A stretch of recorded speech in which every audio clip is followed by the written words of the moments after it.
दुनिया खत्म होने के 2.5 साल बाद ब्लिज़र्ड सिटी ने आखिरकार अपनी एनर्जी क्राइसिस को सॉल्व कर दिया।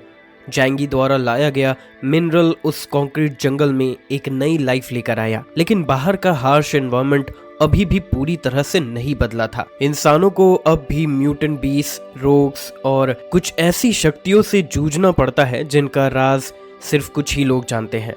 डैंग्स टेक्नोलॉजी अंडरग्राउंड लैब में साइंटिस्ट अपनी रिसर्च में बिजी हैं।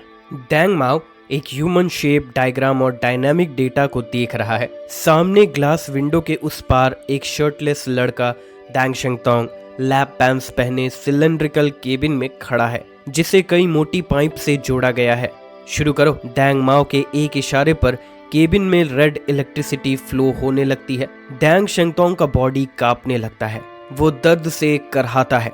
9700 एबिलिटी इंडेक्स वाला कोई भी म्यूटेंट इतनी एनर्जी झेल नहीं सकता, लेकिन डैंग शेंगतोंग की बॉडी उस एनर्जी को एब्जॉर्ब कर रही थी। उसकी आंखों की पुतलियां भी लाल चमकने लगी।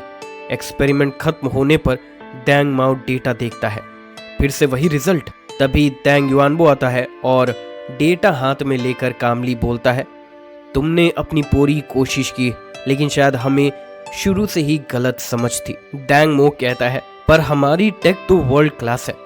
युआनबो जवाब देता है, वर्ल्ड क्लास होने से क्या होता है, अपोकलिप्स के बाद हम अब भी म्यूटेशन को पूरी तरह नहीं समझ पाए हैं। 1 घंटे बाद सिल्वर रोब पहने डैंग शेंगतोंग अपने अंकल डैंग युआनबो से मिलने गार्डन में आता है। सॉरी अंकल, मैं फिर फेल हो गया। युआनबो उसे कामली देखता है और कहता है, ब्लिज़र्ड सिटी छोड़ दो, बाहर जाओ, एक्सपीरियंस लो। तुम में एपिसलोन तक पहुंचने की पोटेंशियल है, लेकिन एनर्जी इन्फ्यूजन से अब कुछ नहीं होगा। लेकिन उससे पहले एक बात समझो, तुम स्ट्रॉन्ग क्यों बनना चाहते हो? डैंग शेंगतोंग कंफ्यूज होता है। वो कहता है, मैं स्ट्रॉन्ग बनना चाहता हूँ, ताकतवर बनने के लिए। वो याद करता है जब अपोकलिप्स की शुरुआत में वो रिवरसाउथ डोमेन का सबसे प्रॉमिसिंग लीडर माना जाता था, लेकिन इक्लिप्स ऑर्गेनाइजेशन से हारने और गाओ चेंगकोंग से हारने के बाद लोग उसे भूलने लगे। अब उसका एक ही गोल है, जैंगी से आगे निकलना। लेकिन जब वो अपने मन की बात कहने वाला होता है, वो रुक जाता है। क्या वो सिर्फ इसीलिए स्ट्रॉन्ग बनना चाहता है ताकि लोग फिर से उसे नोटिस करें? क्या इतनी सुपरफिशियल वजह से कोई रियल पावर मिल सकती है? डैंग युआनबो बोलता है, तुमने हमेशा कंफर्ट में जीना सीखा है।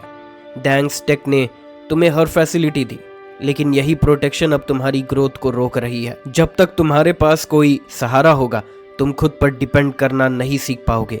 जब डैंग युआनबो ने बात की तो उन्होंने एक नाम लिया, जैंगी। इसीलिए जैंगी इतनी तेजी से ग्रो कर पाया है, क्योंकि वो हर वक्त खतरे में जीता है। उसे खुद को लगातार स्ट्रॉन्ग बनाना पड़ता है। सर्वाइवल ही उसकी सबसे बड़ी ताकत है। डैंग शेंगतोंग के लिए जैंगी का नाम किसी इंस्पिरेशन से कम नहीं था। लोग नहीं जानते थे, लेकिन डोंग शेंगतोंग हमेशा उसे अपना टारगेट मानता था।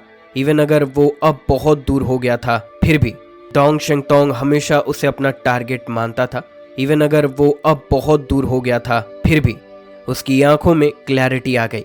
उसने युआनबो से पूछा, क्या आप चाहते हैं कि मैं भी जैंगी की तरह डेथ का सामना करूं? युआनबो ने सर हिलाया और उसे एक डेटा फाइल दी। ये ए रैंक मिशन है और इस बार तुम्हें अकेले जाना होगा। ब्लिज़र्ड सिटी में ए रैंक अब सबसे हाई लेवल का मिशन था, क्योंकि एस रैंक सिर्फ जैंगी के लिए रिजर्व था। पहले शेंगतोंग हमेशा टीम के साथ मिशन करता था, लेकिन इस बार उसे अकेला भेजा जा रहा था, कंफर्ट जोन तोड़ने के लिए। शेंगतोंग ने बिना हेजिटेशन के फाइल पढ़ी और कहा, ठीक है, मैं जाऊंगा। वो मुड़ा और चल दिया। पीछे खड़े युआनबो की आंखों में हल्की चिंता थी, लेकिन उम्मीद उससे कहीं ज्यादा थी। तभी बटलर लियांगशंग आया। साहब, क्या किसी को सीक्रेटली उसके पीछे भेजे? युआनबो ने मना कर दिया। अब वो बड़ा हो गया है। डैंग फैमिली को एक ऐसा वॉरियर चाहिए जो खुद अपने दम पर सरवाइव कर सके। अगर शेंगतोंग फेल हो गया तो उन्हें एक नया सक्सेसर ढूंढना होगा। शेंगतोंग अपने रेसिडेंस में गया और इक्विपमेंट रूम में एंटर हुआ। जैस्मीन, प्लान नंबर 7 एक्टिवेट करो, मैं अकेले मिशन पर जा रहा हूँ। लाइट्स जली और फ्यूचरिस्टिक वेपन्स और गैजेट्स सामने आए। दोनों तरफ लग्जरी स्नोमोबाइल लाइन से खड़ी थी। दीवारों पर गन्स, स्वॉर्ड और स्पेशल प्रॉप्स लगे थे। जैस्मीन की मीठी आवाज आई, मिशन के हिसाब से बेस्ट वेपन्स रेडी कर दिए गए हैं। तभी एक सिल्वर ग्रे स्नोमोबाइल उसके सामने आ खड़ी हुई। स्नो वुल्फ शेंगटोंग ने मशीन को थपथपाया और रोबोटिक आर्म ने उसे एक आर्मर बैग पकड़ा दिया, राशंस, मेडिसिन्स और जरूरी गियर से भरा हुआ। उसने एक सिल्वर कॉम्बैट यूनिफॉर्म पहनी और 2 डेकोरेटेड पिस्टल्स ली। आयरन वुल्फ की सीट पर बैठकर उसने ब्लिज़र्ड सिटी का भारी दरवाजा पार किया और निकल पड़ा उस फ्रोजन विल्डरनेस की तरफ। एलियन पावर्स ने दुनिया को शांत नहीं और डेंजरस बना दिया था। हर इंसान के अंदर छिपा एम्बिशन अब खतरा बन चुका था। म्यूटेशन की वजह से इन ह्यूमंस की संख्या बढ़ती जा रही थी और ब्लिज़र्ड सिटी अब पूरे रीजन पर कंट्रोल नहीं रख पा रही थी। बहुत से इन ह्यूमंस अब गैंग बना चुके थे जो रिवरसाउथ डोमेन में ट्रबल फैला रहे थे। इन्हें रोकना इन्वेस्टिगेशन टीम की डेली ड्यूटी बन चुकी थी। बर्फ से ढके मैदानों में जहां कभी सिटीज हुआ करती थी, अब 30 से 50 मीटर मोटी बर्फ की लेयर्स थी। ह्यूमन सिविलाइजेशन की हर निशानी मिट रही थी। ज्यादातर लोग अपने शेल्टर से बाहर नहीं निकलते, लेकिन बड़ी फोर्सेस के पास अब भी ऐसी टेक्नोलॉजी थी जिससे वो बर्फ में भी ट्रैवल कर सकते थे। एक लंबी ब्लैक स्टील ट्रेन एक काले ड्रैगन की तरह बर्फ में दौड़ रही थी, जिसके चारों ओर स्नोमोबाइल्स थे। ये थी यान्युन गार्ड्स की एस्कॉर्ट कॉन्वे। उनका लोगों को देखते ही ज्यादातर अटैकर्स पीछे हट जाते थे, लेकिन इस बार कुछ फूल्स दिखे। दूर की पहाड़ियों पर कुछ फिगर्स उभरे, ब्लैक सूट्स पहने, आंखों में क्रेजीनेस थी। देखो, ब्लिज़र्ड सिटी का कॉन्वे, इतना हैवी कार्गो, जरूर कोई जैकपॉट है। बाकी बैंडिट्स से अलग इन कुछ डजन लोगों को ब्लिज़र्ड सिटी की कॉन्वे देखकर कोई डर नहीं लगा, बल्कि उनके चेहरे पर तो एक अलग ही एक्साइटमेंट था। ये आम लूटर्स नहीं थे, बल्कि इस एरिया की सबसे बदनाम गैंग वॉन्डरिंग सोल्स थे। एक चालाक और ताकतवर एलियन ऑर्गेनाइजेशन जिसने ब्लिज़र्ड सिटी तक के लोगों को भी परेशान कर दिया था। एक दाढ़ी वाला आदमी कॉन्वे की तरफ देखता है और बाकी की तरह हंसता नहीं। वैंग लियांग ने हमें हायर करने के लिए इतना पैसा दिया है, जरूर कॉन्वे में कुछ बड़ी चीज होगी, उसने ठंडे टोन में कहा। इस बार वैंडरिंग सोल्स को भेजा गया था कुछ खास लूटने के लिए। उनके साथ था एक खतरनाक आदमी, स्कारफेस, जो बर्फ पर हाथ रखकर तुरंत आंधी जैसा बर्फीला तूफान उठा देता है। दाढ़ी वाले ने स्नाइपर निकाली और 3 किलोमीटर दूर से गोली मारी और ट्रेन की पटरी चकनाचूर हो गई। ड्राइवर ने किसी तरह ट्रेन को रोक लिया, लेकिन खतरा शुरू हो चुका था। अटैक हो रहा है, एक गार्ड चिल्लाया। ट्रेन के बीच वाले कोच से डजन्स ऑफ हेवी आर्मर्ड यान्युन गार्ड्स निकले और गाड़ी की बॉडी को कवर बनाकर रिटर्न फायर करने लगे। स्नोई पहाड़ों से वैंडरिंग सोल्स जोर से चिल्लाते हुए नीचे दौड़ पड़े। स्कारफेस ने बर्फ को ऊपर उछालकर एक ह्यूज बर्फीली दीवार बना दी जो आसमानों को छू रही थी। यान्युन गार्ड्स के लीडर, एक डेप्यूटी कैप्टन जिसकी एबिलिटी 9000 पॉइंट्स थी, उसने सब कुछ देखते हुए तुरंत HQ को डिस्ट्रेस सिग्नल भेजा। रीइंफोर्समेंट्स आना इम्पॉसिबल है, लड़ना ही होगा। उसने सोचते हुए अपनी चमकती एडामेंटियम की तलवार निकाली और लड़ाई के लिए तैयार हो गया। फायर! उसके कमांड पर सभी गार्ड्स ने अपनी ब्लैक असॉल्ट राइफल से स्नो वॉल पर फायरिंग शुरू कर दी। स्पेशल एंटी म्यूटेंट बुलेट्स से कुछ वॉन्डरिंग सोल्स वहीं ढेर हो गए, लेकिन तभी तूफान ने सबको घेर लिया। डेप्यूटी कैप्टन की एबिलिटी थी मर्डरस असॉल्ट, जिससे उसकी सेंसेस और बॉडी स्ट्रेंथ दोनों बढ़ जाती थी। जैसे ही कोई फिगर उसके पास आया, उसने लाइटनिंग की तरह तलवार मारी और एक एलियन को बीच से काट डाला। कम्युनिकेशन डिवाइस में आवाज आई, सबको ट्रेन के चारों तरफ डिफेंस करना है, उनका टारगेट ट्रांसपोर्ट है। यान्युन गार्ड्स पूरे जोश से लड़ाई में कूद पड़े। कॉम्बैट यूनिफॉर्म्स और टैंक टेक्नोलॉजी के गियर से इक्विप थे, लेकिन फिर भी किसी ने केयरलेसनेस नहीं की। ब्लिज़र्ड सिटी की आड़ में वैंडरिंग सोल्स ने भी घमासान अटैक किया। डेप्यूटी कैप्टन ने एक के बाद एक दुश्मन काट डाले। उसकी तलवार हर वार में डेडली थी। तभी स्कारफेस सामने आया। उसकी दोनों आर्म्स पर नीली बर्फ की तलवारें थी। दोनों में भयंकर टक्कर हुई। चारों तरफ आइस चिप्स उड़ने लगे। स्कारफेस के हर वार में मर्शिनरी की ट्रेनिंग झलक रही थी, लेकिन डेप्यूटी कैप्टन भी पीछे नहीं हटा। एक वार में उसने स्कारफेस की एक तलवार तोड़ दी और दोनों हाथ से वार करते हुए सीधे उसके सीने की तरफ लपका। स्कारफेस ने पीछे हटते हुए बर्फ के स्पाइक्स उड़ाए, लेकिन कैप्टन ने उन्हें पैर से तोड़ दिए। अब वो स्कारफेस के एकदम पास पहुंच चुका था। कहते हुए उसने पूरी ताकत से वार किया। स्कारफेस का बचा हुआ आइस स्वॉर्ड भी टूट गया और वो दूर जा गिरा। अब उसकी आंखों में डर साफ दिख रहा था। मैड डॉग बचाओ, उसने चिल्लाकर मदद मांगी। डेप्यूटी कैप्टन जैसे ही स्कारफेस को खत्म करने वाला था, उसे अचानक ऐसा फील हुआ जैसे कोई उसे लॉक कर रहा हो। मौत का खतरा उसने पल भर में फील कर लिया और इंस्टिंक्टिवली साइड में रोल कर गया। जब वो मुड़कर काउंटर करने ही वाला था, तभी उसने देखा कि जहां वो खड़ा था वहां जमीन पर एक गहरा गोल गड्ढा बन चुका था, जैसे किसी ने उसे पिघला दिया हो। उसने फौरन उस डायरेक्शन में देखा जहां से खतरे का एहसास हुआ था। दूर एक चैरियट पर बैठा एक बड़ी दाढ़ी वाला आदमी था, जिसकी आंखें शिकार करने वाली ईगल जैसी थी। वो आदमी, जिसे लोग मैड डॉग कहते थे, शांत बैठा था, ना पागल दिख रहा था ना ही परेशान, बस थोड़ा सुस्त। अब तक वो लड़ाई देख रहा था, लेकिन जैसे ही स्कारफेस ने मदद मांगी, उसने अपना भारी भरकम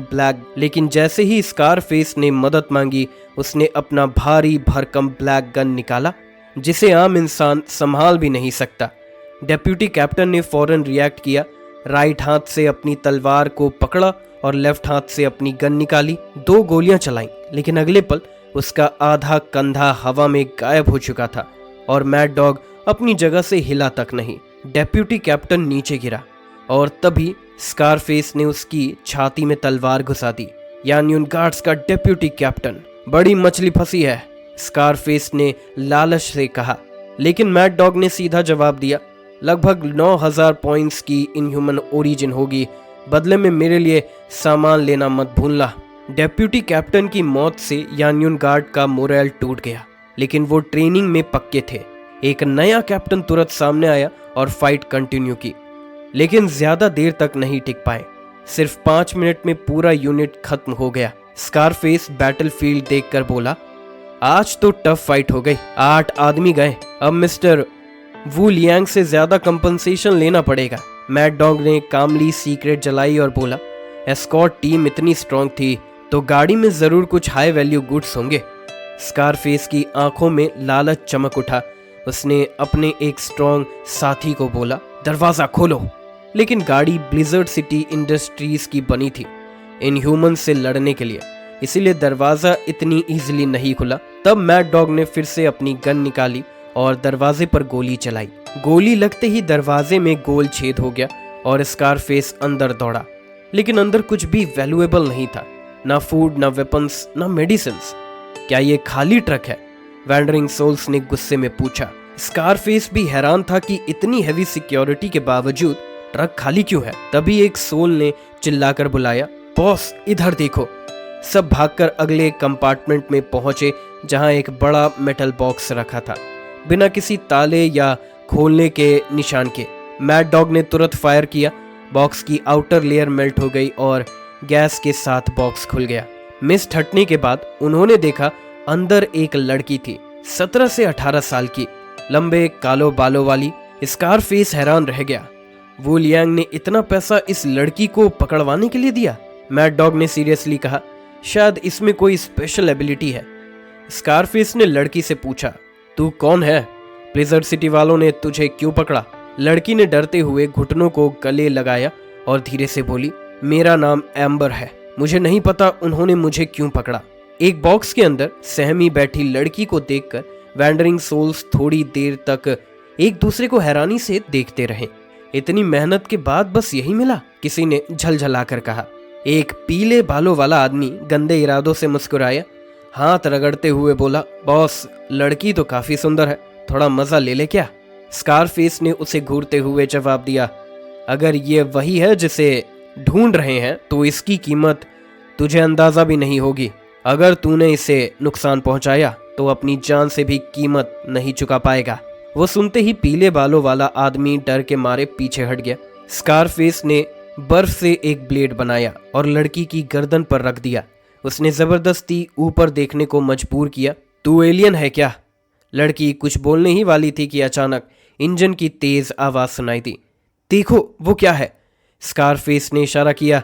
3 वैंडरिंग सोल्स तुरंत बाहर गए और दूर बर्फीले मैदान में देखना शुरू किया। एक सिल्वर ग्रे स्नो मोबाइल बर्फ के क्लाउड के बीचों बीच तेजी से उनकी ओर आ रही थी, जिस पर एक सिल्वर बालों वाला आदमी सवार था। एक सोल ने उसकी यूनिफॉर्म देखी और तुरंत डर गया। उसकी छाती पर 3 ब्लेड वाली गोल्डन तलवार का लोगो था, ब्लिजर्ड सिटी गॉड स्क्वाड। वो चिल्लाया, गॉड स्क्वाड यानी ब्लिजर्ड सिटी की सबसे पावरफुल टीम, जिनसे सारे डिसोबीडियंस डरते हैं। ये वही टीम थी जो अकेले किसी शहर को साफ कर सकती थी। तीनों सोल्स ने बिना डर के गोलियां चला दी, लेकिन उस सिल्वर बालों वाले शख्स डैंग शेंगतोंग के चारों ओर व्हाइट लाइट की एक लेयर बन गई, जिससे सारी गोलियां टकराकर दूर गिर गई। स्कारफेस ने खिड़की से देखा और बोला, सिर्फ एक ही है, मार दो, उसका इक्विपमेंट काफी कीमती होगा। मैड डॉग ने धीरे से कहा, अगर वो ब्लिजर्ड सिटी की इन्वेस्टिगेशन टीम का कैप्टन निकला तो क्या तब भी मारेगा? स्कारफेस के चेहरे से रंग उड़ गया। क्या ये ट्रैप है? चलो गाड़ी भगाओ, वो चिल्लाया।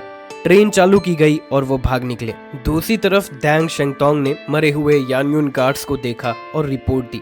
मैं डैंग शेंगतोंग गॉड स्क्वाड से ऊनवा सिटी में अटैक हुआ है, 15 गार्ड्स मारे गए, ट्रेन हाईजैक हो गई है। हेडक्वार्टर से जवाब आया, वहां इंपॉर्टेंट आइटम्स हैं, रिकवर करो।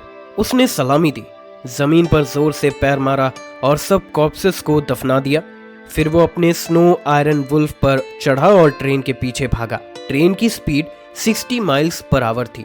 उसकी स्नो मोबाइल ने जल्दी पकड़ लिया।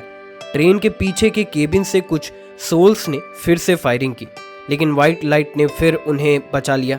एक एलियन ने स्टील का खंबा उखाड़कर उस पर फेंका। डैंग ने अपनी गन से गोली मारी और वो स्टील बार हवा में ही टूट गया। फिर उसने अपनी बाइक पर 2 बटन दबाए। सामने से डजन्स ऑफ माइक्रो मिसाइल्स निकली और ट्रेन के पिछले हिस्से से टकरा गई। 3 म्यूटेंट्स और ट्रेन का पिछला हिस्सा एक साथ टूट गया। डैंग शेंगतोंग बाइक से कूदकर ट्रेन में घुस गया, लेकिन अंदर आग जैसा ड्रैगन उसकी ओर लपक रहा था। जैसे ही आग का विशाल ड्रैगन डैंग शेंगतोंग की तरफ बढ़ा, उसके पास छुपने की कोई जगह नहीं थी। उसने गन को वापस रखा और तलवार निकाल ली। सफेद रोशनी उसके बॉडी से चमकने लगी, होली बॉडी का ब्लेसिंग। उसने तलवार से ड्रैगन को 2 हिस्सों में काट डाला और आग की लपटें कंपार्टमेंट से बाहर निकल गई। वो दुश्मन घबरा गया, लेकिन तुरंत उसके चेहरे पर क्रुएलिटी आ गई। उसकी स्किन लाल होने लगी और उसने मुंह से जलती आग का गोला फेंका। पूरा कंपार्टमेंट गर्मी से पिघलने लगा। डैंग शेंगतोंग बिना किसी डर के सीधा आगे बढ़ता गया, लपटों में घुसा और आग पल भर निकल गया और अगले पल बाहर निकला। उसकी तलवार की नोक ने सीधे उस आदमी का सर चीर दिया। उसने आगे देखा, करीब डजन भर वैंडरिंग सोल्स तैयार थे उसका सामना करने। डैंग ने सोचा, बी रैंक इस मिशन में ऐसा क्या है जो इतना इंपॉर्टेंट है? पर वो ज्यादा देर नहीं सोचता, बस बोला, जल्दी निपटाते हैं। ताकत का ब्लास्ट हुआ और गाड़ी के बुलेट प्रूफ शीशे तक चटक गए। एक के बाद एक कंपार्टमेंट उसने पार किया। चारों ओर खून फैला हुआ था। तलवार से टपकता खून जमीन पर गिरते ही बर्फ बन जाता। आखिरी कंपार्टमेंट में स्कारफेस ने शॉटगन उसकी तरफ तानी। डैंग ने बस हल्के से कहा, तुम्हें लगता है ये मेरे लिए काम करेगा? ब्लिजर्ड सिटी के अलावा कोई भी हाई लेवल एलियन पर असर डाल सकने वाला हथियार नहीं रोक सकता था, और स्कारफेस जैसे लोग तो सिर्फ आम हथियार ही चला सकते थे। स्कारफेस ने गन फेंकी और बोला, तो तू ही है डैंग शेंगतोंग, देखता हूं कितना दम है तुम में। फिर उसने हाथ दीवार पर रखा और पूरा कंपार्टमेंट बर्फ के कांटों से भर दिया, मगर डैंग के होली लाइट के सामने वो सब पिघलते गए। स्कारफेस चौंक गया। उसने कभी सोचा भी नहीं था कि कैप्टन लेवल और उसके बीच इतना फर्क होगा। वो भागा और कंपार्टमेंट्स को अलग करने की कोशिश करने लगा, पर उससे पहले ही डैंग की तलवार उसके सीने को चीर चुकी थी। स्कारफेस ने आखिरी बार कहा, तो ये है ब्लिजर्ड सिटी के कैप्टन की ताकत। डैंग ने तलवार खींची, खून बर्फ में बदल गया, लेकिन उसकी नजरें अब आगे थी।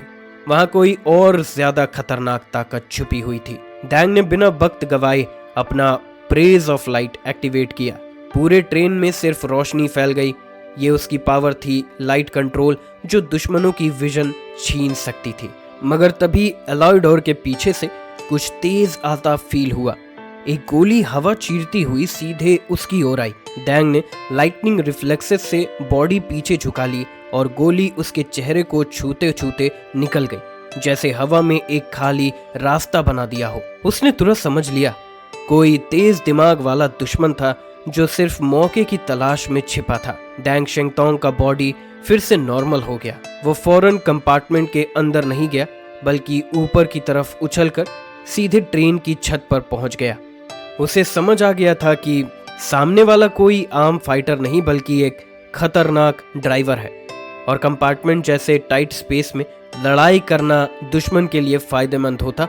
इसीलिए उसने ओपन एरिया चुना, ट्रेन की छत। दोनों के बीच एक कंपार्टमेंट था, लेकिन वो एक दूसरे की शैडो तक नहीं देख सकते थे।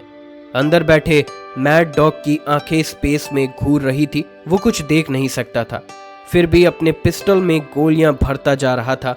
कोने में एम्बर नाम की लड़की घुटनों में सर छुपाकर बैठी थी, जैसे मौत और खून उसकी जिंदगी का हिस्सा हो। अचानक मैड डॉग ने ऊपर की ओर गन तानी और ट्रिगर दबा दिया। डैंग ने खतरे को फील किया और तेजी से पीछे हटा, मगर गोली ऐसा पीछा कर रही थी जैसे उसका लोकेशन लॉक कर लिया हो। उसने तलवार से ब्लॉक किया, मगर झटका इतना तेज था कि उसका हाथ कांप उठा। सिर्फ फिजिकल स्ट्रेंथ से इसे ब्लॉक करना मुश्किल है, डैंग ने सोचा। एक पल बाद उसकी तलवार से पावर निकलने लगी। उसकी सिल्वर हेयर हवा में उड़ने लगी। वो कंपार्टमेंट काटकर दुश्मनों को बाहर खींचना चाहता था, मगर तभी सामने की विंडो से एक ब्लैक फिगर बाहर निकला और ट्रेन की छत पर उतर गया। प्रेज ऑफ लाइट, काफी टाइम बाद देखा ये एबिलिटी, उस मिडिल एज्ड आदमी ने कहा, जिसकी आंखों में रोशनी नहीं थी, फिर भी वो सब कुछ सेंस कर पा रहा था। डैंग उसे देखकर चौंक गया। लुपिन? ब्लिजर्ड सिटी में कई एलियंस को मौका मिला, लेकिन कई लोग वहां से डिसओबीडिएंट बनकर निकल भी गए। लुपिन कभी कैप्टन लेवल का ऑफिसर था। डैंग ने कुछ कहने की कोशिश की, मगर लुपिन ने बस कहा, क्यों नहीं हो सकता? जिस दिन उस प्रिजन से निकला, जान गया था कि एक दिन तुझसे भिड़ना होगा। डैंग ने तलवार वापस रखी और ब्लैक पिस्टल निकाली। लुपिन हंसा, गन से डुएल करोगे? तू तो जानता है गन यूज करना मैंने सिखाया है, डैंग ने ठंडे आवाज में कहा। तभी तो गन से लड़ना तुम्हारे लिए मेरी आखिरी रिस्पेक्ट है। वो जानता था कि इतने खतरनाक स्पेशलिस्ट को तलवार से छूना मुश्किल होगा, पर गन चलाने में वो किसी से कम नहीं था। उसने अपनी पिस्टल से मैगजीन निकाली, गोलियां बाहर फेंकी और सिर्फ 5 बुलेट्स रखी। लुपिन ने भी वही प्रोसेस फॉलो किया। दोनों ने बाकी सब एम्यूनेशंस नीचे फेंक दिया। तेज हवाओं और बर्फीले तूफान के बीच दोनों खड़े रहे, राइट हैंड गन के पास, फुल फोकस में। 3, 2, 1। दोनों एक साथ गन ड्रॉ की। दोनों ने एक साथ गन ड्रॉ की और सामने वाले के सिर पर निशाना लगाया। दोनों ने एक साथ गन ड्रॉ की और सामने वाले के सिर पर निशाना लगाया। डैंग की बुलेट सिल्वर लाइट में लिपटी हुई थी, वहां लुपिन की बुलेट नीचे ब्लैक एनर्जी से भरी थी। दोनों गोलियां हवा में टकराई और एक जबरदस्त शॉक वेव बनी, जिससे चारों तरफ बर्फ का दीवार उड़ गया। लुपिन ने तुरंत लोअर बॉडी की तरफ 2 गोलियां और चलाई, जबकि उसका पैर फर्मली ट्रेन की छत पर जमा था, जैसे एक चीता जो अगली मूवमेंट के लिए रेडी हो। लुपिन की गोली बहुत तेज थी। डैंग शेंगतोंग को काफी टाइम बाद इतनी जबरदस्त खतरे की फीलिंग हुई। उसके ऊपर होली बॉडी ब्लेसिंग की चमक थी, जो एक आर्मर की तरह उसकी बॉडी को प्रोटेक्ट कर रही थी। उसने तेजी से अपनी बॉडी को घुमाया ताकि वाइटल पार्ट्स पर गोली ना लगे। हालांकि उसने चेस्ट बचा ली, लेकिन कमर में गोली लग ही गई। गोली के साथ आई फोर्स से उसे अंदर तक हिला दिया और पेन से उसके लिप से हल्का ब्लड भी निकला। फिर भी उसने रिएक्ट करते हुए 2 बुलेट्स चला दी। लुपिन ने पहले ही मूवमेंट सेंस कर ली थी। वो जी पैटर्न में पीछे हटा। एक बुलेट तो आसानी से बच गई, लेकिन दूसरी के पास से जाते ही बुलेट ने हवा में ही एक्सप्लोड कर दिया। इस धमाके ने उसे ट्रेन से नीचे गिरा दिया। डैंग शेंगतोंग ने ठंडे टोन में कहा, लुपिन, टाइम बदल चुका है। डैंग टेक्नोलॉजी ने एक स्पेशल बुलेट बनाई थी, जिसे वो अपनी बुलेट से एक्टिवली ब्लास्ट कर सकता था, लेकिन लुपिन ट्रेन से नहीं गिरा। उसने लास्ट मोमेंट में ट्रेन पकड़ ली और पीछे से फिर से अटैक किया। एक और बुलेट क्लैश हुई और दोनों फिर से पीछे हटे। अब उनके पास सिर्फ एक बुलेट बची थी। दोनों कोल्ड हवा में ट्रेन की रूफ पर आमने सामने खड़े थे। लुपिन जानता था कि अगर ज्यादा टाइम बीता तो ब्लिजर्ड सिटी से रीइंफोर्समेंट्स आ सकती है, इसीलिए उसने इमीडिएटली फायर किया, लेकिन उसकी गन से कोई बुलेट नहीं निकली। उसी मोमेंट डैंग शेंगतोंग शॉक्ड हो गया। फिर एक तेज साउंड हुई। डैंग शेंगतोंग ने दूर से फायर किया था और लुपिन की आर्म उड़ गई। लुपिन स्माइल किया क्योंकि उसकी लास्ट बुलेट उसने मुंह में हाइड की थी। अब उसके पास एक एक्स्ट्रा बुलेट थी। उसने कहा, अब बताओ, क्या ये शॉट तुम ब्लॉक कर पाओगे? डैंग शेंगतोंग साइलेंट रहा। उसके पास चांस था एस्केप करने का, लेकिन वो एक गनर था। हार मानना उसके लिए डेथ के बराबर था और उसकी आर्मर अब पहले जितनी स्ट्रांग नहीं थी। एक और हिट मतलब फिनिश, लुपिन ने कहा। भाग सकता है अभी भी, डैंग ने स्माइल करके जवाब दिया।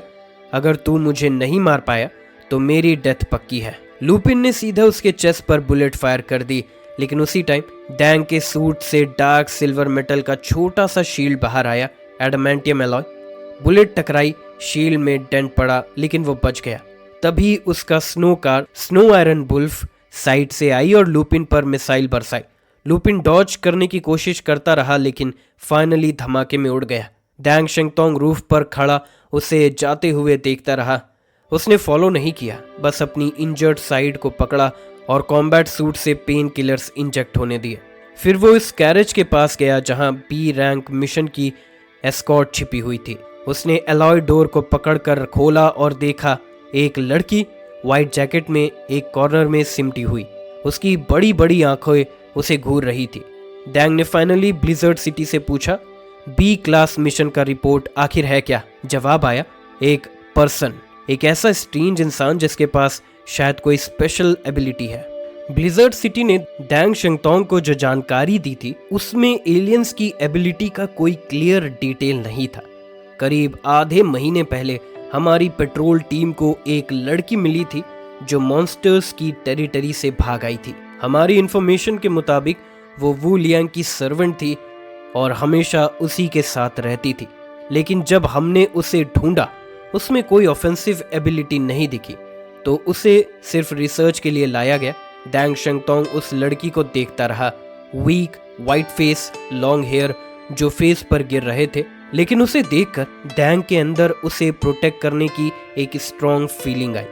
शायद उसकी वीकनेस ही लोगों में कंपैशन ट्रिगर करती है। डैंग शेंगतोंग को एग्जैक्ट डिटेल नहीं मिली, लेकिन इतना तो क्लियर था कि वो मॉन्स्टर्स की जगह से एस्केप की थी। वो वू लियांग नाम के डेंजरस एलियन से छिप रही थी।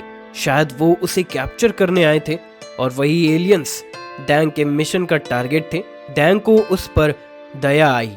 वो एम्बर के पास गया, स्माइल किया और बोला, डरो मत, अब तुम सेफ हो। उसने हाथ आगे बढ़ाया। मैं डैंग शेंगतोंग हूँ, ब्लिजर्ड सिटी का एक इन्वेस्टिगेशन कैप्टन। लड़की ने धीरे से हाथ थामा। एम्बर, उसने अपना नाम बताया।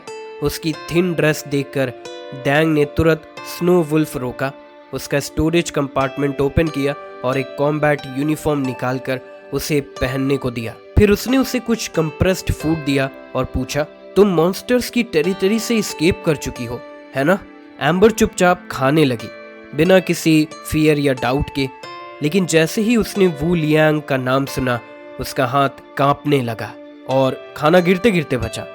डैंग समझ, ये सच में मॉन्स्टर से एस्केप की हुई एक पुअर लड़की है। वू लियांग इस एरिया का मोस्ट पावरफुल लॉर्ड है, कैप्टन लेवल स्ट्रेंथ वाला डिसोबीडिएंट। ब्लिजर्ड सिटी भी उसे सीधे क्लैश करने से बचता है, क्योंकि हाक्शाओ किंगडम बहुत वास्ट है और सिर्फ ब्लिजर्ड सिटी सब जगह कंट्रोल नहीं कर सकती। ग्रेट म्यूटेशन एरा के बाद कई डिसोबीडिएंट्स बिना हाई क्वालिटी रिसोर्सेस के भी बहुत स्ट्रॉन्ग बन गए। जैंगी जैसे लोग एग्जाम्पल है। ट्रेन अब एक वाइड स्नो फील्ड पर रुकी थी। एम्बर चुपचाप डोर फ्रेम पर बैठी खा रही थी। डैंग दूर खड़ा उसे जेंटली देख रहा था। उसे खुद नहीं पता क्यों, लेकिन उस लड़की को देखकर उसका हार्ट सॉफ्ट हो जाता था। क्या तुम थोड़ा अपने बारे में बता सकती हो? डैंग ने थर्मस आगे बढ़ाया। एम्बर ने हॉट वाटर पिया, फिर बोली, तुम वू लियांग को ढूंढने जा रहे हो? डैंग ने हेड नॉट किया।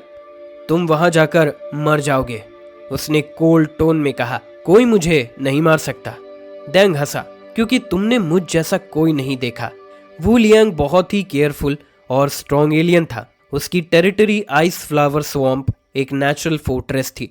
जो भी वहां गया वो सरवाइव नहीं कर सका, इसीलिए उसे ए लेवल टारगेट बनाया गया। डैंग को पता था कि किसी भी डुएल में 4 फैक्टर्स डिसाइड करते हैं रिजल्ट। एक एट्रीब्यूट्स, अगर आपकी एबिलिटी सामने वाले की स्ट्रेंथ को कंट्रोल कर सकती है, जैसे जैंगी की टाइम स्पेस एबिलिटी, तो आप जीत सकते हो। दूसरा एबिलिटी इंडेक्स, अगर कोई रेस्ट्रिक्शन नहीं है और कंडीशन बराबर है तो हायर इंडेक्स वाला ज्यादा चांस से जीतता है। तीसरा कॉम्बैट कंडीशन, इन्वायरमेंट और एनिमी की इंफॉर्मेशन बहुत मैटर करती है। आइस एलियंस बर्फ पर, फायर एलियंस जंगल में, रूल एलियंस ट्रैप में और रीइंफोर्समेंट एलियन ओपन स्पेस में स्ट्रॉन्ग होते हैं।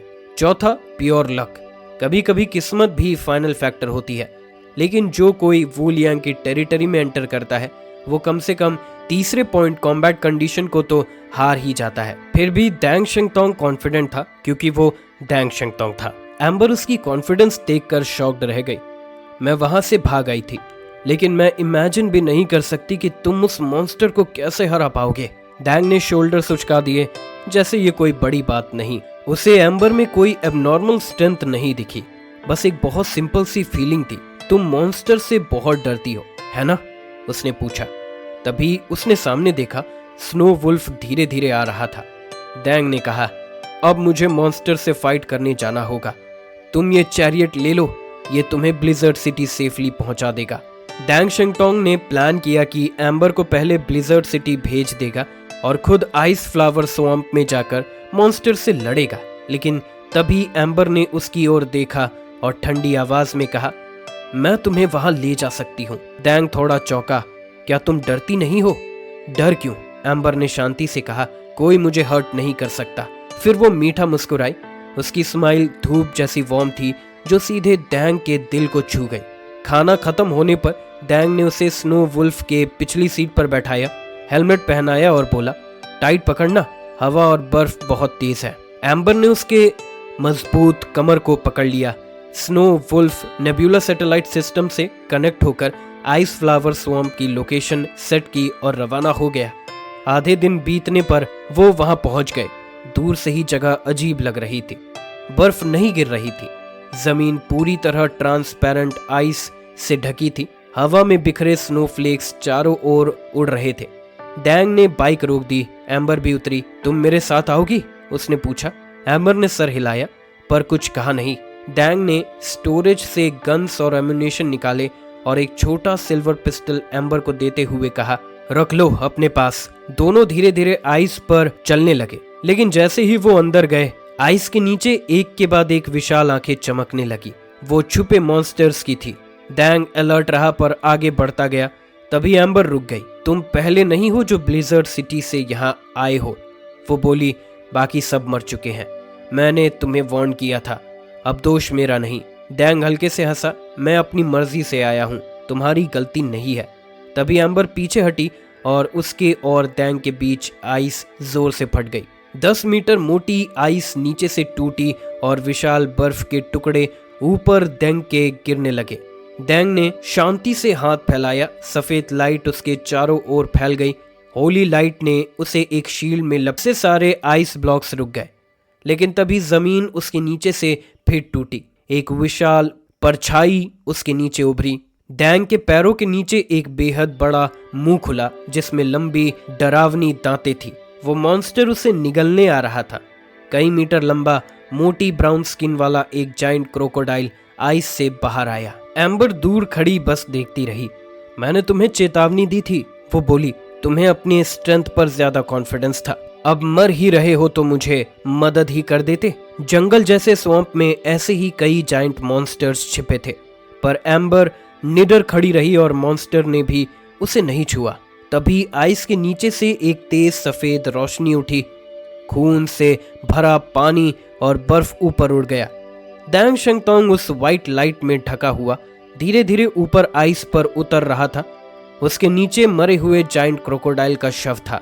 ये वही मॉन्स्टर है जो मॉन्स्टर ने खुद पाले हैं, वो बोला। कैप्टन लेवल से नीचे कोई इन्हें हैंडल नहीं कर सकता। बाकी मॉन्स्टर्स उसका पीछा करते हुए ऊपर निकले।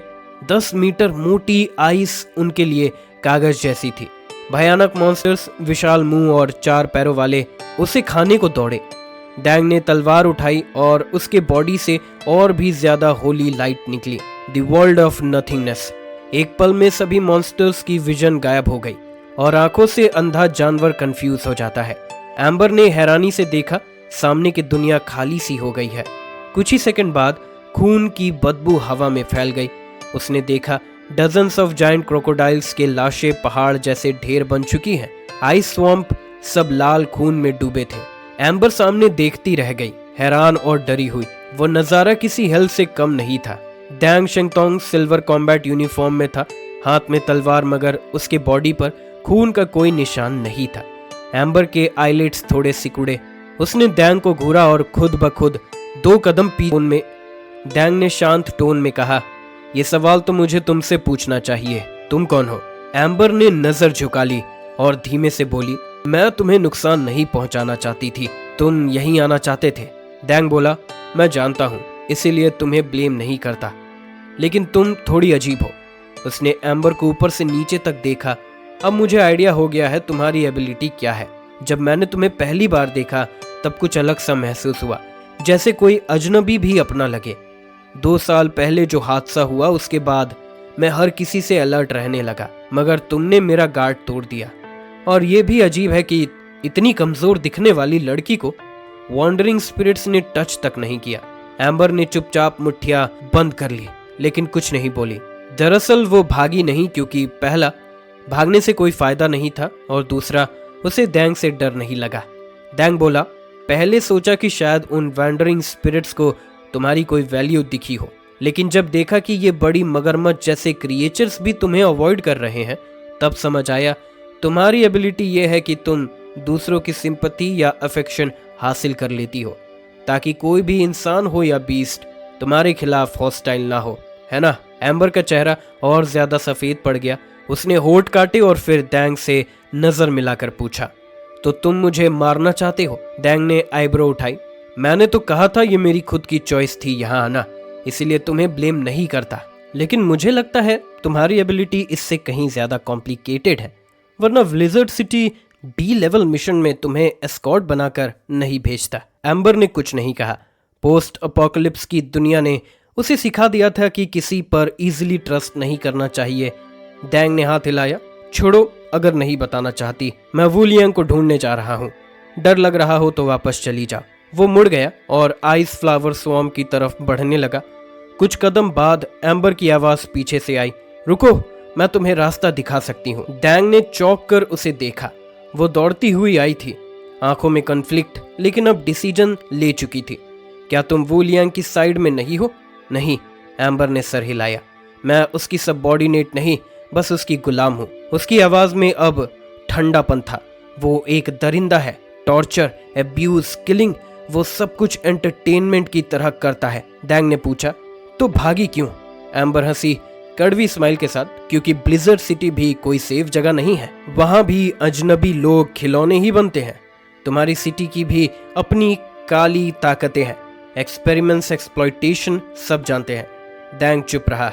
वो इन बातों से इनकार नहीं कर सकता था। एम्बर ने सर झुकाया। जब वो वैंडरिंग सोल्स मेरे पास आया, मैं समझ गई वू लियांग गुस्से में है और तुम मुझे ढूंढ रहे हो, तो सोचा शायद तुम्हारे जरिए मैं फिर से जिंदा रहने का मौका पा जाऊं। डैंग समझ गया, तो तुम मुझे अपने सर्वाइवल की तरह यूज करना चाहती हो। एम्बर की आंखों में दर्द था। मैं मरना नहीं चाहती, लेकिन मेरे पास कोई ऑप्शन नहीं है। पर तुम अलग हो, शायद तुम सच में उसे हरा सको। वो उसके पास आई और उसकी आर्म पकड़ ली। प्लीज मुझे बचा लो। डैंग ने हल्की सांस ली। तुम्हारी एबिलिटी स्ट्रांग है, लेकिन अब जब मुझे इसका पता चल गया है तो प्लीज इसे मुझ पर यूज मत करना। एम्बर ने धीरे से हाथ छोड़ दिया। सॉरी। डैंग मुस्कुराया और उसके सर पर हाथ फेरा। चिंता मत करो, मैं वादा करता हूँ, या तो वूलिंग मरेगा। एम्बर ने उसकी तरफ देखा। तुम जीतोगे? जरूर। डैंग के चेहरे पर पूरा कॉन्फिडेंस था। वो फिर से आगे बढ़ा, आइस फ्लावर स्वैम्प की तरफ। एम्बर उसके पीछे चल दी और इस बार उसे भरोसा था उस आदमी पर। आइस फ्लावर स्वैम्प का सेंटर ब्लिज़र्ड सिटी। ब्लिज़र्ड ऊपर पागलों की तरह घूम रही थी, लेकिन झील के बीच बने एक छोटे से आइलैंड पर उसका कोई असर नहीं था। यहाँ न बर्फ थी, न ठंडी हवा, सिर्फ एक पुराना गॉथिक स्टाइल विला खड़ा था। रेड क्लोक पहने एक लंबा आदमी धीरे धीरे आइलैंड के किनारे आया।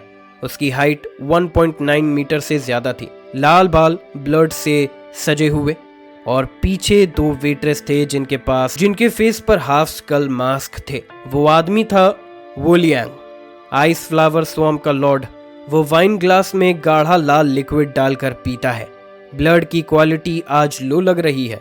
पीछे से वेटर बोला, सर ये लाइफ स्टॉक 2 महीने से ब्लड दिए जा रहा है, जल्दी नए लाएंगे। वू लियांग ने झील के पास जाकर हाथ डाला। पानी अभी भी फ्रोजन नहीं था। फिर वो बोला, कोई गेस्ट आया है। उसके क्रोकोडाइल ने कोई रिएक्शन नहीं दिया, यानी खतरा पास है। जाओ रिसीव करो उन्हें। दोनों सर्वेंट्स बोले, जी मास्टर, और पलक झपकते ही गायब हो गए। वू लियांग मुस्कुराया, शिकार इंटरेस्टिंग लग रहा है, देखते हैं उसका मीट कैसा टेस्ट करता है। दूसरी तरफ डैंग शेंगतोंग और एम्बर आइस फ्लावर स्वॉम्प की सेंटर की तरफ बढ़ रहे थे। डैंग हर कुछ कदम पर डार्क सिल्वर कलर के स्मॉल पाम साइड बॉम्ब्स रख रहा था। ये बॉम्ब इतने स्ट्रॉन्ग थे कि पूरा स्वॉम्प उड़ा सकते थे। अब का डैंग पहले जैसा यंग और लापरवाह नहीं था। वो कॉन्फिडेंट तो था, पर अब वो और ज्यादा केयरफुल भी था। थोड़ी दूर चलकर उन्हें विला का शिलोएट दिखाई देने लगा। डैंग रुक गया। एम्बर बोली, क्या हुआ? डैंग बोला, कोई आ रहा है। धुंध में 2 फिगर नजर आए, एक मैन और एक वुमन, दोनों ब्लैक और व्हाइट कॉम्बैट यूनिफॉर्म में, फेस पर स्कल मास्क और पीठ पर लॉन्ग स्वॉर्ड्स। एम्बर घबराई, ये वू लियांग के गार्ड्स हैं, बहुत पावरफुल हैं। डैंग ने स्माइल किया, तुम पीछे हट जाओ, मैं इन्हें हैंडल कर लूंगा। गार्ड्स जहां से वू लियांग जैसे वीक लोग कुछ नहीं कर पाए। चलो तुम खुद ही हमारे पास आ गए। दोनों ने एक साथ अपने लॉन्ग स्वॉर्ड्स निकाले और उन्हें आपस में घुमाकर रगड़ने लगा। तेज क्रैकलिंग साउंड के साथ स्पार्क्स निकलने लगे। फिर दोनों घूमते हुए डैंग की तरफ स्पीड से बढ़े, जैसे घूमते हुए ब्लेड्स। डैंग ने अपनी तलवार ग्रीफ का हैंडल पकड़ा। गार्ड्स का अटैक बहुत ही स्पीडी और पावरफुल था। डैंग ने हवा में बॉडी ट्विस्ट की और उनकी ब्लेड्स को साइड रोल करके डॉज कर लिया। लेकिन स्वॉर्ड्स की हीट और फोर्स इतनी ज्यादा थी कि पास से गुजरने पर भी डैंग को डैमेज फील हुआ। तभी उसके बॉडी से एक होली लाइट निकली। चारों ओर सफेद रोशनी फैल गई। गार्ड्स की आंखें कुछ नहीं देख पा रही थी, लेकिन वो जुड़वा थे, एक दूसरे को सेंस कर सकते थे। स्वॉर्ड से वो आसपास की चीजों का पता लगा रहे थे, जिससे डैंग की पोजीशन पता चल सके। उन्होंने एक बार फिर अटैक किया, पर इस बार भी चूक गए। डैंग ने अचानक मेल गार्ड के पीछे अटैक किया। उसका स्वॉर्ड सीधे गार्ड के स्वॉर्ड में क्रैक कर गया और उसे बहुत दूर तक उछाल दिया। गार्ड कई बार आइस पर बाउंस हुआ, फिर जाकर रुका। मेल गार्ड बुरी तरह कांप रहा था, खुद को संभाल पाना मुश्किल हो गया था। एक ही फाइट में उसे समझ आ गया कि सामने वाला कितना खतरनाक है। ये है ब्लिजर्ड सिटी के इन्वेस्टिगेशन कैप्टन की ताकत। उन्होंने पहले कभी इतने पावरफुल एलियन का सामना नहीं किया था। आइस फ्लावर स्वॉम्प में वू लियांग के अलावा कोई ऐसा नहीं था जो इन भाई बहन का सामना कर सके। इसीलिए उन्हें लगा था कि वो किसी भी इन्वेडर को आसानी से हरा देंगे, इवन अगर वो ब्लिजर्ड सिटी के लोग हों। लेकिन हकीकत ने उन्हें झटका दे दिया। ब्लिजर्ड सिटी की ताकत उनकी सोच से कहीं ज्यादा थी। पहले उन्होंने इसीलिए कुछ नहीं किया क्योंकि उन्हें जरूरत नहीं थी, लेकिन जब एक्शन शुरू हुआ तो वो टिक ही नहीं पाए। डैंग शेंगतोंग आराम से जमीन पर उतरा। भाई के उड़ते ही बहन सामने आ गई और तलवार तान दी। डैंग उन्हें ध्यान से देखने लगा। दोनों 9000 पॉइंट्स से ऊपर हैं, टैलेंट अच्छे हैं, आज के ब्लिजर्ड सिटी में भी सेकंड क्लास माने जाएंगे। लेकिन कोई प्रोफेशनल ट्रेनिंग नहीं ली, बस ताकत है, स्किल्स नहीं, और हथियार भी बहुत क्रूड है। उसने सर हिलाया, ज्यादा टाइम नहीं है मेरे पास, चलो जल्दी निपटाते हैं। उसने लेफ्ट हाथ से उंगलियां चटकाई। पॉप की आवाज गूंजी। उसकी बातों से गार्ड भाई बहन भड़क गए। हमें कम मत समझो। तभी उनके बॉडी में तेज बदलाव आने लगा। बहन का बॉडी फूल बन गया और उसके जॉइंट से लाल कांटे निकले। कुछ ही पल में वो 3 मीटर लंबी कांटों से भरी एक लाल राक्षसी बन गई। भाई चारों पैरों पर गिर पड़ा। उसकी मसल्स फटने लगी। वो एक 5 से 6 मीटर लंबा तलवार जैसे दांतों वाला वुल्फ बन गया। क्वीन ऑफ थॉर्न्स और स्वॉर्ड वुल्फ दोनों मिलकर डैंग की ओर टूट पड़े। लाल राक्षसी हवा में घूमती हुई एक रेड स्टॉर्म बन गई, जिसके चारों ओर सैकड़ों ब्लेड जैसे कांटे हवा में, कांटे की आवाज गूंज रही थी। पूरी झील की बर्फ टूटकर बिखर गई। वुल्फ भी पीछे नहीं रहा, चारों पैरों से जमीन को तोड़ता हुआ वो भी हमला कर बैठा। डैंग शंगतोंग शांत खड़ा था, तलवार हाथ में लिए हुए। भीषण टकरार हुई जिससे बर्फ टूटकर गर्म पानी उभर आया, सफेद भाप उठने लगी। दूर छिपी एम्बर ये सब देख रही थी, हैरान और डरी हुई। दोनों राक्षस जमीन पर गिरे पड़े थे, एक दूसरे के दांत और कांटे उनके बॉडी में धसे हुए थे। मरते मरते उनकी आखिर ऐसा क्यों हुआ? डैंग शांति से बोला, तुम नहीं समझे? इन्वेस्टिगेशन कैप्टन का मतलब क्या होता है? ऐसे ताकतवर लोग दुनिया में बहुत कम हैं और उनके सामने तुम जैसे लोग कुछ भी नहीं। डैंग की एबिलिटी सिर्फ आंखों की रोशनी छीनना नहीं थी, उसकी ग्रेट सुमेरु इल्यूजन से पांचों सेंसेस इल्यूजन में पड़ जाती है। कोई भी एलियन अगर तैयार ना हो तो इसका शिकार बन सकता था। डैंग ने वू लियांग के दोनों गार्ड्स को मार दिया, फिर तलवार म्यान में डाल दी और एम्बर की ओर देखा। चलो अब रियल झंझट का सामना करना है। एम्बर का दिल तेज धड़क रहा था, लेकिन डैंग की नरमी और ताकत ने उसके डर को थोड़ा शांत कर दिया। शायद ये इंसान वाकई मुझे बचा सकता है। उसने होठ काटे और डैंग के पीछे पीछे चल पड़ी। बर्फ से ढका स्वैम्प पार करते हुए वो एक वीरान आइलैंड पर पहुंचे। वहां का कैसल एक मरे हुए शहर की तरह लग रहा था। डैंग ने टैक्टिकल आईपीस ऑन किया। आइलैंड पर 30 से ज्यादा हीट सिग्नल्स मिले। इसने भी जैंगी की तरह एक सेफ फोर्ट बना रखा है, लेकिन उससे बहुत पीछे है। डैंग ने वहीं से कमांड दी। 10 किलोमीटर दूर स्नो वुल्फ एक्टिवेट हुआ। उसके हथियार खुले और ऊपर की नेबुला सैटेलाइट से डेटा मिला। फिर डजन्स ऑफ छोटे मिसाइल्स लॉन्च हुए, सफेद धुआं छोड़ते हुए। वो हवा में टेढ़े मेढ़े रास्ते से आइलैंड पर गिरे। धरती और कैसल टूटकर उड़ गए। शॉक वेव से सारी बर्फ चूर चूर हो गई। छिपे हुए किलर्स चीखने का मौका तक नहीं पा सके। कुछ घायल एलियंस चीखते हुए डैंग की ओर दौड़े। स्ट्रेंथ टाइप एलियंस 7000 पॉइंट्स के आसपास। डैंग ने आकलन किया। उसने पिस्टल निकाली और दोनों हाथों से थाम कर फायर शुरू कर दिया। डैंग शंगतोंग की गन स्किल्स जैंगी से बिल्कुल अलग थी। जैंगी की एबिलिटी प्रिसीजन शूटिंग एक स्पेशल पावर थी जो ऑटोमेटिकली टारगेट को लॉक कर लेती थी। इसीलिए उसे स्नाइपर चलाने में किसी खास टेक्निक की जरूरत नहीं थी। इवन हैवी स्नाइपर से वो बिना रुके फायर कर सकता था। लेकिन डैंग शंगतोंग की कहानी अलग थी। उसका निशाना पूरी तरह से हथियार की परफॉर्मेंस और खुद की सालों की प्रैक्टिस पर बेस्ड था। भले ही उसकी फायरिंग स्पीड धीमी थी, लेकिन उसका इम्पैक्ट जबरदस्त था। ओरिजिन बुलेट्स ने आसपास के लो लेवल म्यूटेंट्स को बड़ी आसानी से भेद दिया और आइसोलेटेड आइलैंड के एज पर ही ढेर कर दिया। उसने पिस्टल नीचे रखा और सामने उस कैसल को देखा जो अब रूइंस में बदल चुका था। ये हाल हो चुका है, फिर भी वो घोस्ट बाहर नहीं आ रहे। उसने गर्दन मरोड़ी और थकान से बोला, अगर अब भी बाहर नहीं आए तो क्रूज मिसाइल से उड़ा दूंगा इस जगह को। तभी धुएं और मलबे के बीच से एक लंबा आदमी निकला। स्लिक बैक बालों से खून टपक रहा था और भारी क्लोक पहने हुए था। वो था आइस फ्लावर स्वैम्प का लॉर्ड वू लियांग।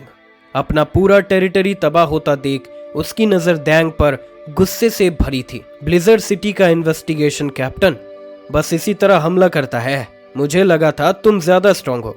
उसने तंज कसा। फिर उसकी नजर एम्बर पर पड़ी और बस एक नजर में एम्बर की बॉडी थरथराने लगी। मेरी नोटी बिल्ली, तुम दुश्मनों को यहाँ ले आई।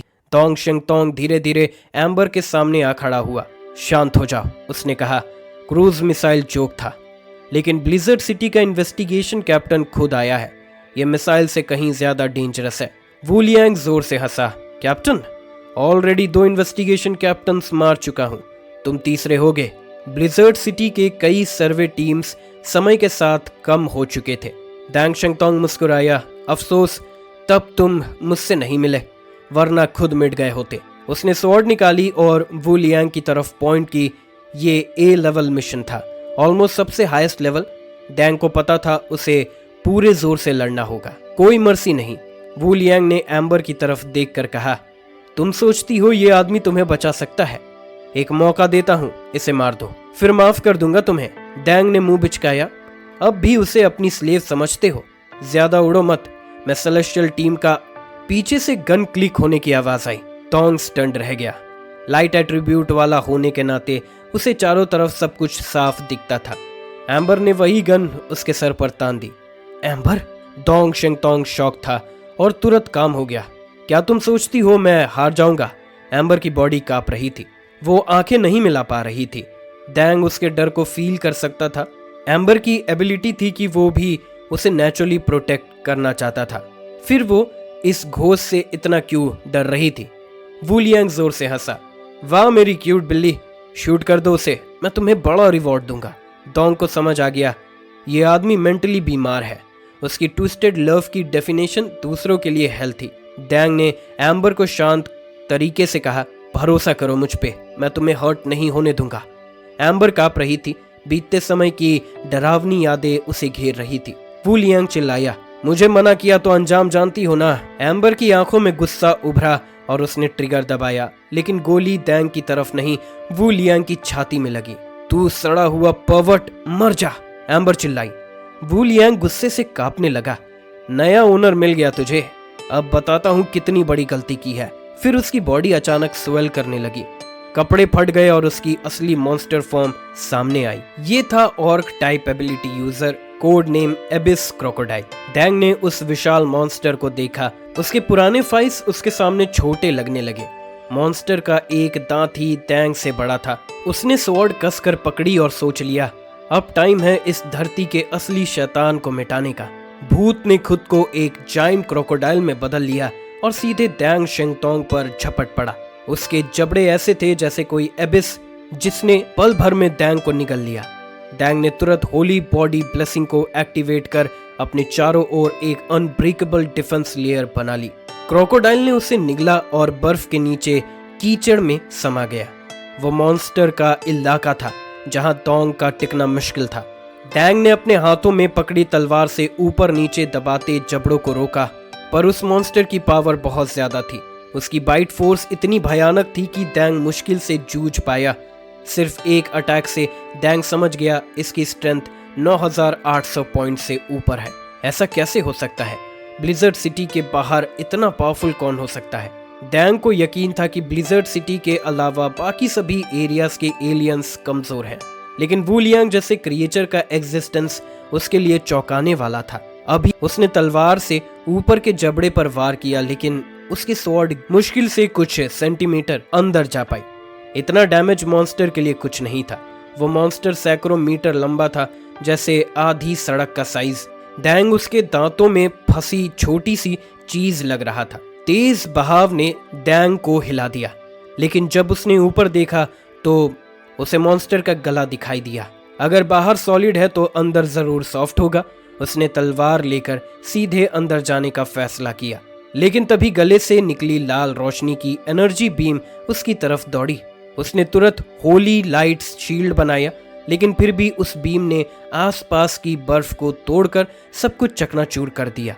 एम्बर एक बर्फ के टुकड़े पर कांप रही थी। उसने नीचे झांका, वो मॉन्स्टर अब भी वहीं था। उसने चुपचाप डैंग के लिए दुआ की। डैंग अब समझ गया कि उसने इस मिशन की मुश्किल को कम आंका था, लेकिन वो अब पहले जैसा एरोगेंट नहीं था। दी ग्रेट डैंग ने अपनी शक्ति से एक सफेद रोशनी का इल्यूजन फैलाया। मॉन्स्टर को अब जो दिख रहा था वो सब झूठ था। जैसे ही मॉन्स्टर ने हमला किया, डैंग पीछे से आया और उसकी गर्दन पर वार किया। होली लाइट ने तलवार को ढक लिया और एक लंबा शार्प एज बना दिया। तलवार ने स्किन तो चीर दी, लेकिन अंदर की मोटी हड्डी उसे रोक रही थी। वू लियांग की स्किन के नीचे एक पूरा बोन आर्मर था। डैंग अब थक चुका था। तभी मॉन्स्टर ने अपना भारी टेल हिलाया और डैंग को चोट पहुंचाने की कोशिश की। डैंग ने तुरंत कॉम्बैट सूट के थ्रस्टर से खुद को पीछे किया और पानी से बाहर निकल आया। एम्बर ने उसे देखा। डैंग ने उसे सीने से लगाया। यहाँ रहना डेंजरस है, मैं तुम्हें सेफ जगह ले जाना चाहता हूँ। एम्बर ने कहा, मुझे छोड़ दो, वो मुझे नहीं मारेगा, लेकिन जब तक तुम उसे नहीं मारते मैं फ्री नहीं हो सकती। डैंग कुछ कह पाता उससे पहले ही पानी से भयंकर गर्जना हुई। वो जायंट क्रोकोडाइल एक बार फिर बाहर निकला और सीधे उन दोनों की तरफ झपटा। डैंग फिर से उसके जबड़ों में था। एक हाथ से एम्बर को पकड़े, दूसरे से तलवार थामे। डैंग ने पूरी ताकत से जबड़ों को रोकने की कोशिश की।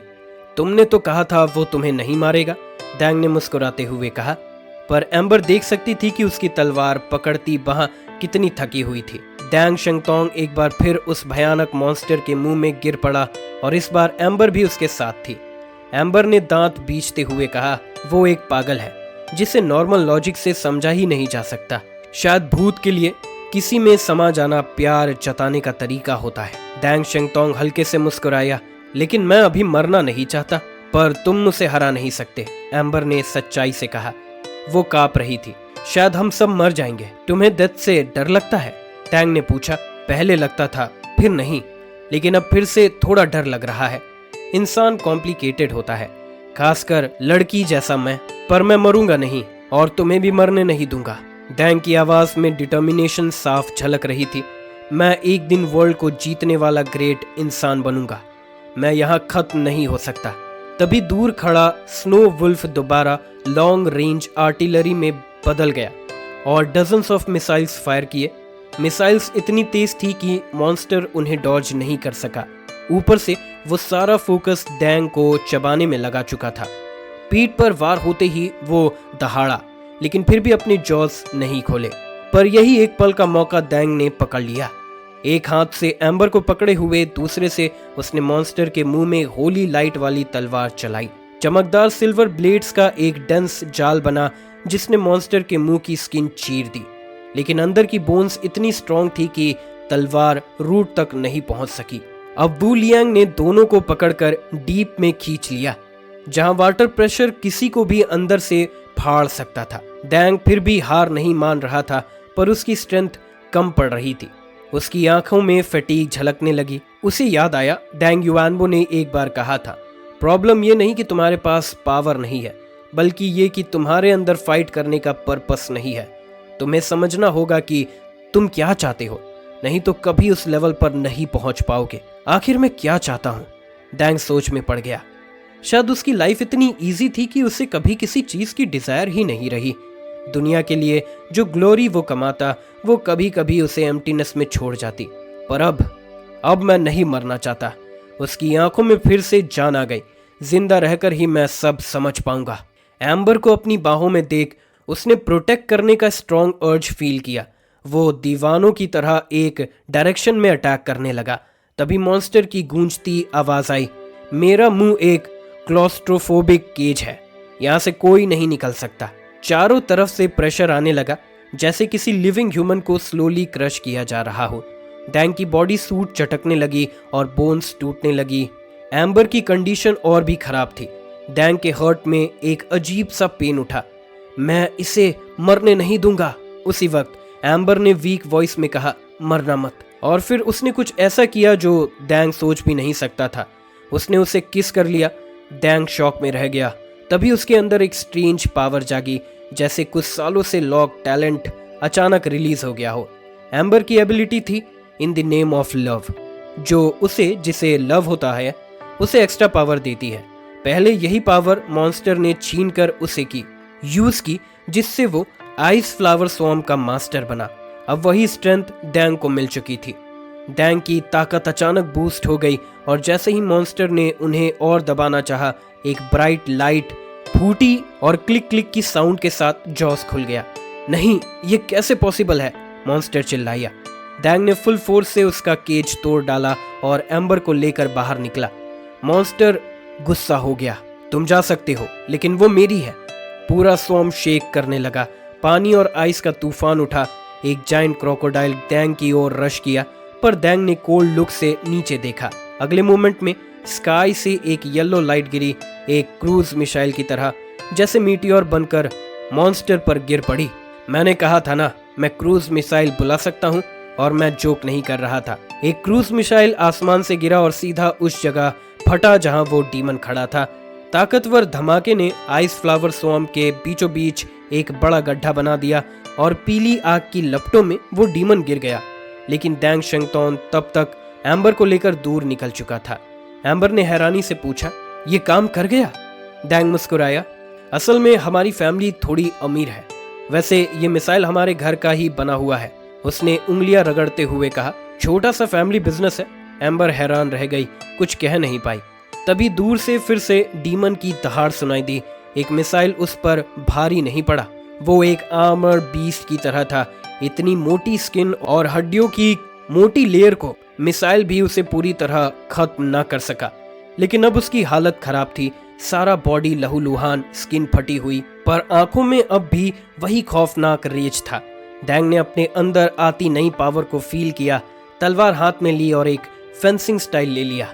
उसकी तलवार की नोक पर होली लाइट से एक चमकदार 4 नुकीले तारा बनने लगे। पूरी ताकत को एक पॉइंट पर जोड़ो और बनाओ सबसे पावरफुल सिंगल टारगेट अटैक।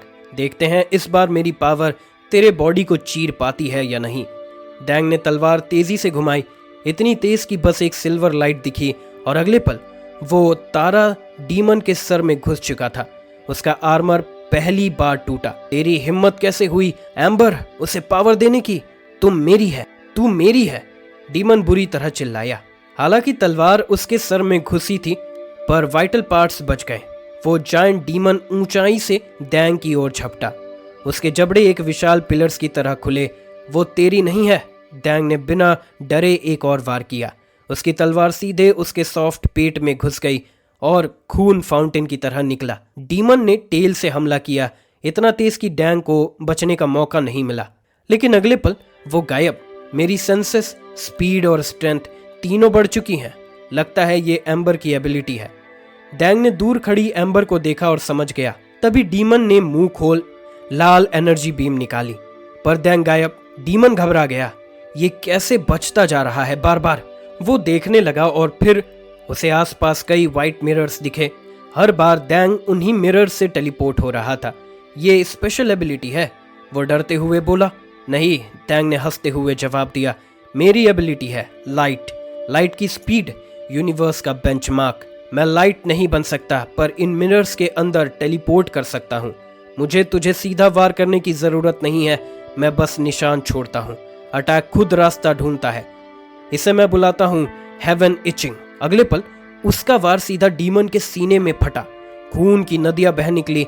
पीछे से स्नो वुल्फ टैंक भी मिसाइल मार रहा था।